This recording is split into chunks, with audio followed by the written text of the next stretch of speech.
हाँ भाई, खंबा गाड़ी वाल को अरे वाह, सब सीख गए हो ना अब। चलिए, जिस मोड़ पे ये सफ़र हमने रोका था उसी मोड़ से शुरू करते हैं, ठीक है। Motion of centre of mass पढ़ रहे थे, है ना।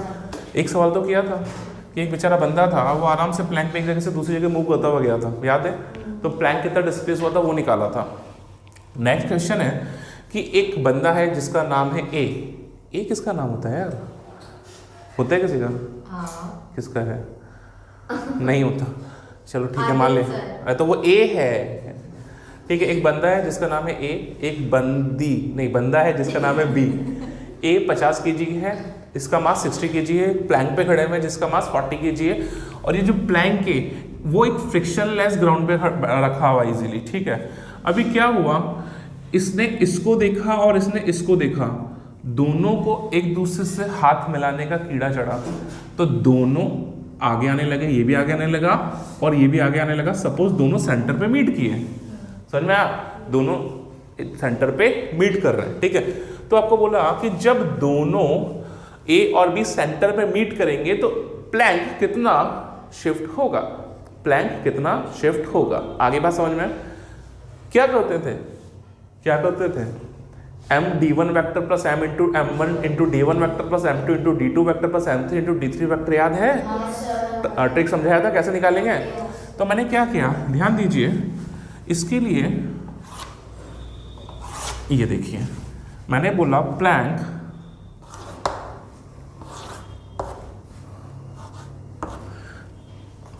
लेफ्ट साइड में x शिफ्ट हो गया। मैंने क्या माना, प्लैंक जो है वो लेफ्ट साइड में x शिफ्ट हो गया है, प्लैंक लेफ्ट साइड में x शिफ्ट हो गया है।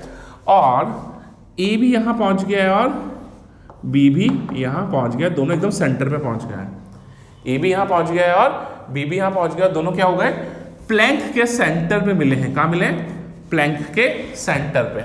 आगे बात समझ में। a भी यहां पहुंच गया है, b भी वहां पहुंच गया, दोनों प्लैंक के सेंटर पे मिले हैं। हाँ भाई, तो मैंने बोला ए और बी जो दोनों हैं वो प्लैंक के सेंटर पे शिफ्ट हो गए, सेंटर पे आ गए, ठीक है। और प्लैंक जो है एक्स लेफ्टवर्ड मूव कर गया, ठीक है। एक बात बताओ, जो 50 kg मास वाला पर्सन है वो आगे कितना गया, 2 मीटर गया होगा, बट प्लैंक के साथ साथ पीछे भी तो आया होगा कुछ ना कुछ। अरे उसको प्लैंक पे चलना कितना पड़ेगा सेंटर पे आने के लिए, 2 मीटर चलना पड़ेगा, बट प्लैंक के साथ साथ बेचारा एक्स थोड़ा पीछे भी तो आ जाएगा। तो जो बंदा ए है, जो बेचारा बंदा ए है, ए बंदे का इधर की तरफ डिस्प्लेसमेंट कितना हो जाएगा, 2 माइनस एक्स। पक्की बात है, कितना होगा डिस्प्लेसमेंट, 2 माइनस एक्स। अब बेचारा बी है, बी यहां से यहां तक 2 मीटर चला होगा प्लैंक के साथ साथ, और प्लैंक थोड़ा सा एक्स पीछे भी तो आ गया होगा, समझ रहे हो। जो बी है वो प्लैंक के सेंटर तक आया तो 2 मीटर चला, बट प्लैंक भी तो शिफ्ट हुआ है, तो प्लैंक के साथ साथ तो एक्स थोड़ा सा और लेफ्ट में शिफ्ट होगा, तो बी का टोटल डिस्प्लेसमेंट इधर की तरफ कितना होगा, 2 प्लस एक्स, ठीक है। और हमारा जो प्लैंक है, प्लैंक का डिस्प्लेसमेंट इधर की तरफ पीछे की तरफ कितना होगा, एक्स। इतना समझ में आ गया। प्लैंक का डिस्प्लेसमेंट किधर होगा, लेफ्ट की साइड एक्स। तो तीनों का डिस्प्लेसमेंट मुझे समझ में आता है। अपन ने क्या फॉर्मूला निकाल लिया था, हमने निकाला था m1 d1 vector plus m2 d2 vector plus m3 d3 vector must be 0। समझ में आ गया। m1 ए का मास कितना है 50 और डिस्प्लेसमेंट कितना है उसका, अरे उधर की तरफ है ना, पॉजिटिव ले रहा हूं मैं उधर की तरफ, ये हो गया 2 माइनस एक्स। समझ में आ गया बेटा। m2 उसका मास कितना है 60 और डिस्प्लेसमेंट कितना है उसका बी का 2 प्लस एक्स, बस दिस साइड तो माइनस ले रहा हूं मैं, और कितना हो जाएगा माइनस ऑफ 2 प्लस एक्स। समझ में आ गया बेटा। प्लैंक है, थर्ड मास कौन सा अपना प्लैंक है, तो प्लैंक का मास हो गया 40 और इंटू डिस्प्लेसमेंट कितना है उसका लेफ्ट साइड में, तो कितना हो गया माइनस एक्स। ये कितना हो गया बेटा 0। समझ में आ गया क्या, समझ में आ गया। तो यहां से कितना हो गया 50 इंटू 2 100 माइनस 50x, ठीक है, minus 120 minus 60x minus 40x must be 0। समझ में आ रहा है था, कोई दिक्कत। तो कितना हो गया है 60 एंड 40 100 एंड माइनस 50 कितना हो जाएगा 150x, समझ में आ गया क्या? 100 माइनस 20 कितना हो जाएगा? माइनस 20, यानी x जो हो जाएगा माइनस 2/15 मीटर। x जो आया वो नेगेटिव आया है, x क्या है? नेगेटिव आया है, यानी हमारा एजम्पशन था वो गलत था। इसका मतलब प्लैंक लेफ्ट साइड मूव नहीं हुआ है, किधर मूव हुआ है? Right side. कॉन्सेप्ट क्लियर है? नेगेटिव क्या शो कर रहा है यहाँ पे? प्लैंक लेफ्ट साइड मूव नहीं हुआ है, किधर मूव हुआ है? राइट साइड, यानी प्लैंक मूव्स टुवर्ड्स राइट। समझ में आया बेटा? अरे बताओ यारों, ठीक है? तो plank moves towards right. Concept clear? देखिए नेक्स्ट क्वेश्चन देखिए बेटा, एक इंक्लाइन प्लेन है जिसका मास कैपिटल एम है, ठीक है? उस पे एक ब्लॉक रखा हुआ है जिसका मास स्मॉल एम है। इन दोनों के बीच में कोई फ्रिक्शन नहीं है, फ्रिक्शनलेस सरफेस है बेटा, आवाज नहीं। इंक्लाइन प्लेन और ग्राउंड के बीच में भी कोई फ्रिक्शन नहीं है, वो भी फ्रिक्शनलेस है। ब्लॉक फिसलता हुआ नीचे आ गया। जब ब्लॉक लोएस्ट पॉइंट पे पहुंचा तो इंक्लाइन प्लेन कितना मूव हो जाएगा, मेरे को ये पूछा है। इंक्लाइन प्लेन कितना मूव होगा, मेरे को ये पूछा है। एक बात बताओ, इंक्लाइन प्लेन क्या वर्टिकल मोशन कर सकता है क्या? अरे ब्लॉक नीचे आएगा तो ऑब्वियसली बात है इंक्लाइन प्लेन पीछे आएगा। इंक्लाइन प्लेन ब्लॉक पे फोर्स लगाएगा, फोर्स जो है वो ब्लॉक जो है इंक्लाइन प्लेन पे फोर्स लगाएगा, तो इंटरनल फोर्स है सब अंदर की बात है। एक्सटर्नल फोर्स जीरो, वापस से वही बात। तो जो सेंटर ऑफ मास होगा, हॉरिजॉन्टल डायरेक्शन की बात कर रहा हूं मैं, वर्टिकल डायरेक्शन में तो यहाँ पे नॉर्मल हो जाएगा, उसकी बात नहीं कर रहा मैं। इन दोनों ब्लॉक्स में हॉरिजॉन्टल डायरेक्शन में तो कोई फोर्स है ही नहीं। जब हॉरिजॉन्टल डायरेक्शन में कोई एक्सटर्नल फोर्स नहीं है तो हॉरिजॉन्टल डायरेक्शन में सेंटर ऑफ मास का एक्सेलरेशन जो रहेगा वो जीरो रहेगा। आगे बात समझ में? तो देखिए क्या हुआ यहाँ पे, ध्यान दीजिएगा। अपन पहले पॉइंट्स बना लें, है ना? देखिए मैंने बोला ये इंक्लाइन प्लेन ऐसे, ये ब्लॉक यहाँ पे आया तो स्मॉल एम यहाँ पे आ गया, कैपिटल एम यहाँ पर आ गया। आगे बात समझ में? अरे यार मैंने बोला हॉरिजॉन्टल डिस्प्लेसमेंट पूछा है। मैंने बोला अगर ब्लॉक लोएस्ट पॉइंट पर आ गया तो इंक्लाइन प्लेन पीछे एक्स डिस्प्लेस हो गया। अरे समझ में आता है क्या? अब ब्लॉक यहां से यहां पहुंचा तो हॉरिजॉन्टल डिस्टेंस कितना ट्रेवल किया था? L, but incline plane x पीछे आ गया तो जो स्मॉलर ब्लॉक है उसका हॉरिजॉन्टल डिस्प्लेसमेंट कितना होगा बेटा?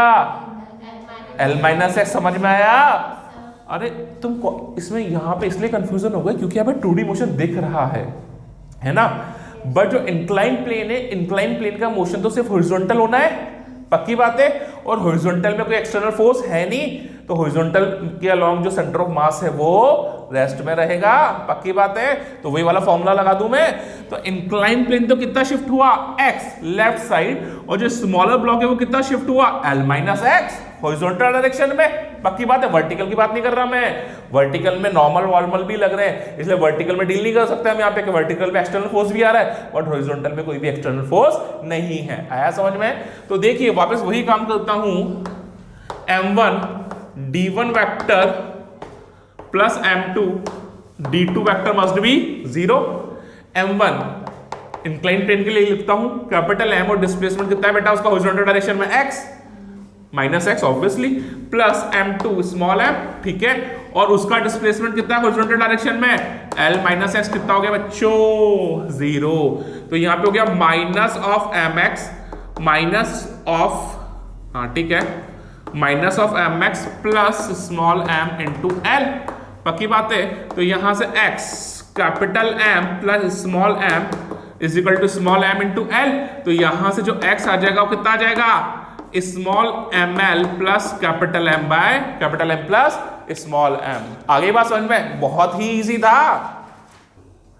देखिए बेटा नेक्स्ट क्वेश्चन देखिए। नेक्स्ट क्वेश्चन क्या बोल रहा है? एक ऑब्जेक्ट है जिसका मास है 4m। सुनिएगा, एक ऑब्जेक्ट है जिसका मास कितना है? 4m। उससे मैंने प्रोजेक्ट किया 100 मीटर पर सेकंड से हॉरिजॉन्टल से 37 डिग्री पर। प्रोजेक्टाइल मोशन पढ़ा है हमने, तो ये प्रोजेक्टाइल मोशन है। 4m मास का ऑब्जेक्ट नहीं, बॉम्ब है एक तरह से, ठीक है? इस 4m मास के बॉम्ब को मैंने ऐसे फेंका हॉरिजॉन्टल से कितने एंगल पर? 37 डिग्री पर। इनिशियल वेलोसिटी कितनी है उसकी? 100 मीटर पर सेकंड। क्या हुआ?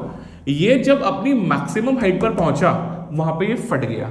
क्या हुआ? ये जब अपने मैक्सिमम हाइट पे पहुंचा तो ये वहां पे फट गया। दो पार्ट में 1:3 यानी 4m मास था, एक पार्ट का मास कितना होगा m, दूसरे पार्ट का मास कितना होगा 3m। सवाल में बोला है।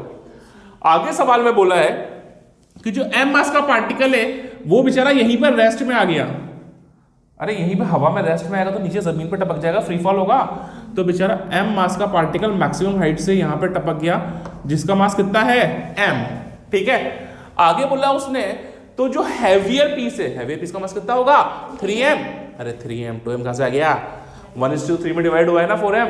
तो जो हैवियर पीस है 3m वो O पॉइंट से यानी पॉइंट ऑफ प्रोजेक्शन से कहां कितनी दूर लैंड करेगा। आई बात समझ में, कितनी दूर लैंड करेगा। अभी क्या हुआ समझना इस चीज को। एक बात बताओ बेटा कि जो बॉम्ब है वो फटा है, किसकी वजह से फटा, इंटरनल फोर्सेस की वजह से फटा। जब इंटरनल फोर्सेस की वजह से फटा तो जो सेंटर ऑफ मास है वो बेचारा जो पहले कर रहा था अभी भी वही करेगा। अगर बॉम्ब नहीं फटता तो पक्की बात है बॉडी यहां पे जाके गिरती, बॉडी यहां पे जाके गिरती। पर अब तो बॉम्ब फट गया है। जब अब बॉम्ब फट गया है तो बॉडी तो यहां नहीं गिरेगी, परंतु इसका सेंटर ऑफ मास अभी भी यहीं पे आके गिरेगा। आगे बात समझ में, सेंटर ऑफ मास अभी भी यहीं पे आके गिरेगा। ये पॉइंट कौन सा होगा, ये रेंज पे आके गिरेगा, पक्की बात है।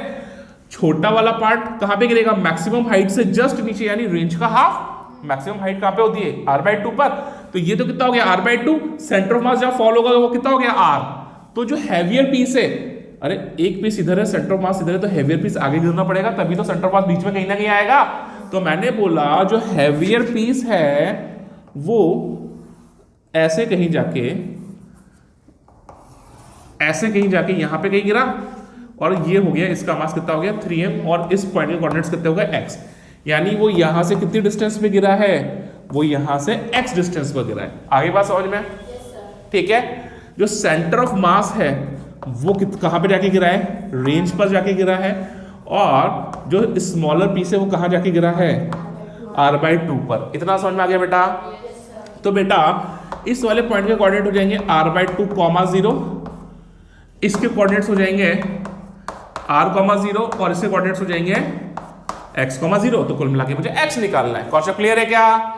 कुल मिला के मुझे क्या निकालना है, x निकालना है भाई। हेमंत समझ में आ रहा बेटा, परी सभी को, ठीक है। चलिए तो देखिए सबसे पहले तो रेंज निकाल लूं क्या, सबसे पहले मुझे रेंज निकालनी पड़ेगी।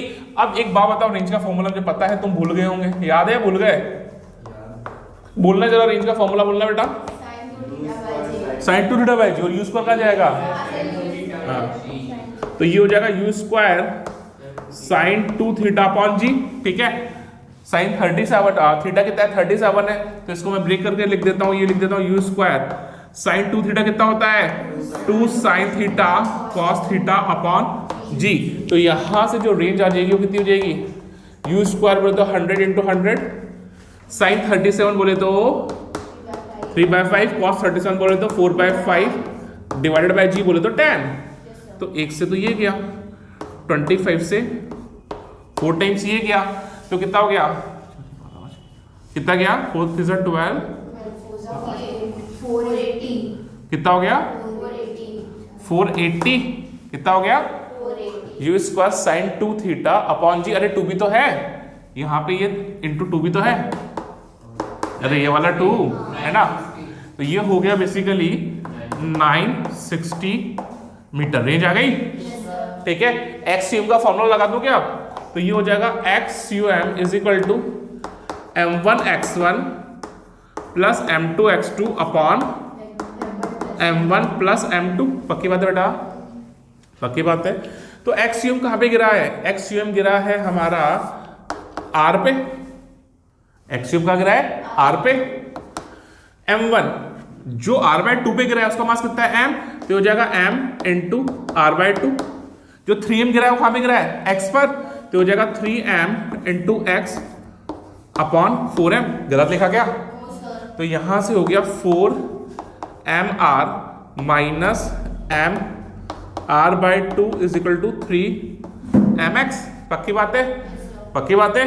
कितना हो गया 4 2 8, 8 - 1 7 m r/2, गलत लिखा गया बेटा, is equal to 3 times of m x, m से एम कैंसिल हो गया, यहाँ से लिख दूँ 7 इंटू 960/2 है ना, 3 नीचे आ गया, इज इक्वल टू कितना आ गया x। जल्दी से सॉल्व कर लीजिए इसे फटाफट।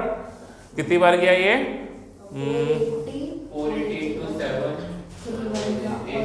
160 और ये हो गया बेसिकली, यहाँ से सॉल्व कर लेते हैं फटाफट इसे। 1120 ये हो गया 1120 मीटर। तो आ गया ये 1120। ठीक है, तो ये पॉइंट ऑफ प्रोजेक्शन से कितना दूर जाके गिरा है 3m मास? 1120 मीटर। कॉन्सेप्ट समझ में आया सबको अच्छे से? Enough for today. ठीक है, अब हम लोग पढ़ेंगे कंजर्वेशन एंड कोलिजन। अब नई चीजें समझने वाले हैं हम लोग।